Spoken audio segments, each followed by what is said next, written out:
tabac, pas tout le monde sait que c'est une drogue. En général, les gens qui fument, ils disent bah, c'est pas une drogue, je fume la cigarette, c'est rien du tout. Au fait, la cigarette, elle contient beaucoup de substances, notamment bon, plus que de 5000 substances qui sont toxiques pour l'organisme. Et la principale substance qui donne une dépendance, c'est la nicotine. Alors, ce que je voudrais que vous sachiez aujourd'hui, c'est que la cigarette, c'est une drogue. Elle contient la nicotine qui donne une dépendance. Une personne qui consomme la cigarette et qui en est dépendante, avec le temps, bien sûr, elle a des conséquences sur le plan organique et sur le plan psychique. Bon, sur le plan organique, il y a toutes les maladies organiques qu'on connaît, du cancer de la langue, de la lèvre, des poumons, du cancer de tous les organes qu'on connaît. Et puis, il y a d'autres maladies organiques telles que qui touchent le système cardiaque, cardiovasculaire, la peau, le teint de la personne change, la dentition de la personne change, les cheveux de la personne changent. Sur le plan, ça c'est sur le plan organique. Sur le plan psychique, bien sûr, il y a une dépendance qui est purement psychique. Cette dépendance, elle se manifeste au moment de sevrage par une irritabilité, une tension, une nervosité. La personne elle a tendance à s'énerver rapidement, à être parfois agressive et violente de manière verbale ou physique.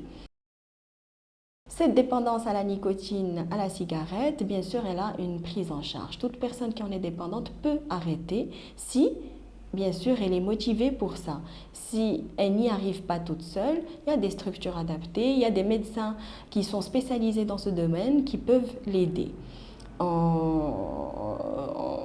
Actuellement, on est au mois de Ramadan et bien sûr, c'est le meilleur moment qui puisse exister pour ces personnes d'arrêter parce que, comme on le sait, le mois de Ramadan, c'est un jeûne actuellement, c'est 17 heures de jeûne. Donc, la personne, elle ne fume pas de 3h30 du matin jusqu'à 20 heures approximativement.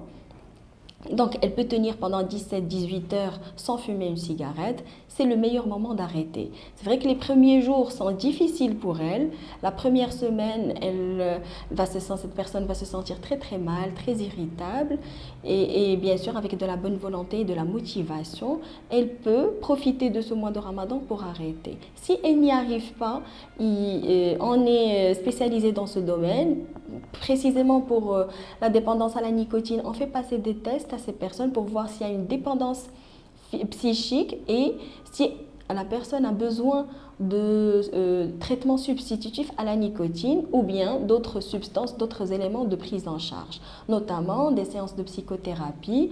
On fait des séances de thérapie cognitivo-comportementale pour aider les gens à arrêter la cigarette s'ils ont une dépendance psychique ou bien comportementale. Le fait de prendre une cigarette et de la prendre entre les doigts, c'est une dépendance en elle-même. Et je redis encore que le mois de Ramadan, c'est le meilleur moment pour pouvoir arrêter et se débarrasser de cette dépendance. Bien sûr, on voudrait que ça soit un arrêt et un sevrage et une abstinence totale, mais c'est pas grave s'il y a des rechutes avec le temps, ce n'est pas grave, on est là pour les aider.